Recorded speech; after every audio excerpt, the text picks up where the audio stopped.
এই যে স্থানটি এখানে দাঁড়িয়েছিল সেই বাসটি থেকে কয়েকজন যাত্রী আপনারা দেখতে পাচ্ছেন যে পাশে যে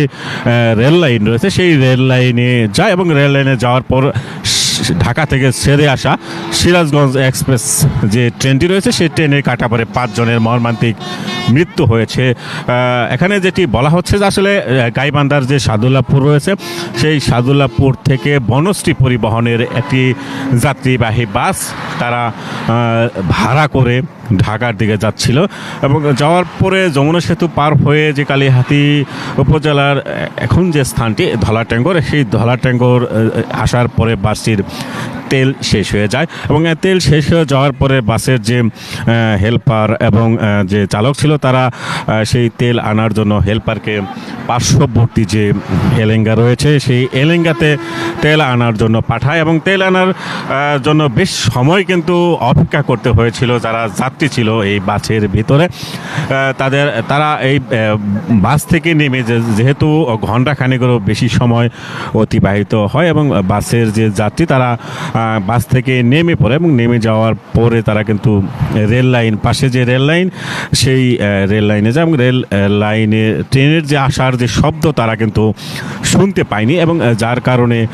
একই পরিবারের 5 জন মর্মান্তিক মৃত্যু হয়েছে এবং এখানে কিন্তু শিশু নারী এবং সদ্য বিবাহিত এক যুবকও কিন্তু রয়েছে আমরা যতটুকু এখানে এসে জানতে পেরেছি এবং ঘটনার পরপরই কিন্তু আসলে যে রেলওয়ে পুলিশ রয়েছে তারা ঘটনাস্থলে এসেছেন এবং সুরত হাল রিপোর্ট তৈরি করছেন এবং তারা যেটি বলছেন যে আসলে যেহেতু বাসের তেল শেষ হয়ে গেছে এবং বাসের যে তেল শেষ হয়ে যাওয়ার পর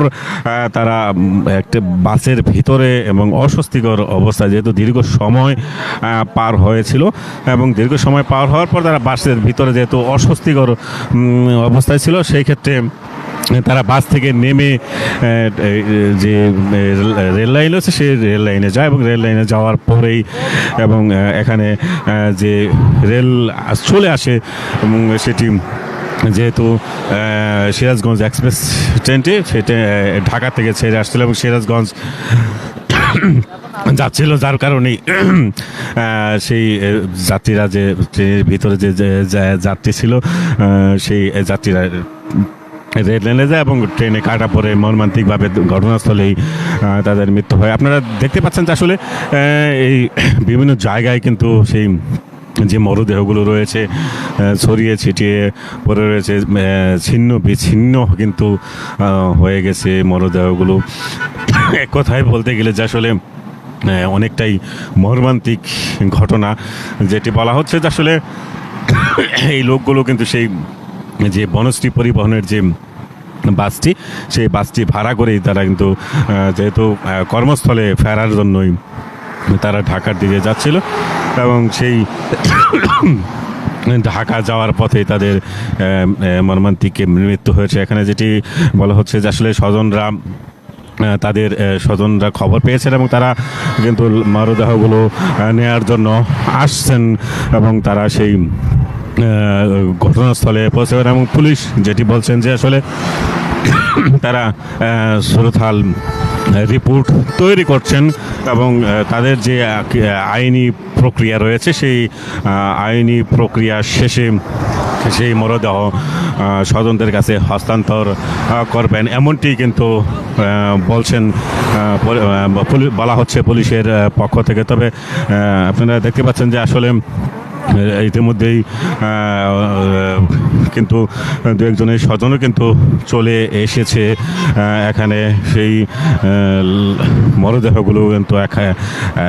এখানে রাখা হচ্ছে রেল লাইনে ঠিক পাশেই কিন্তু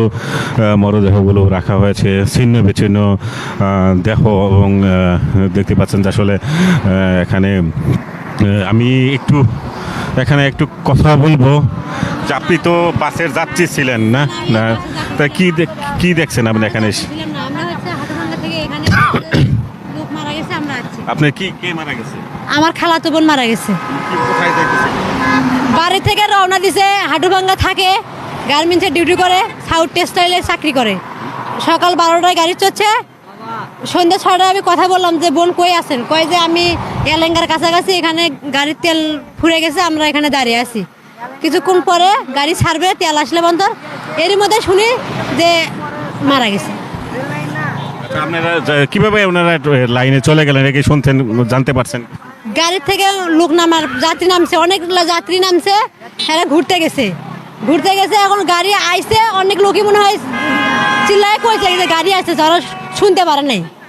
পারে না এতে গাড়ি মারা গেছে। মাদারল্যান্ড 24 মাতৃভূমি বিশ্ব সংবাদ 24 ঘন্টা।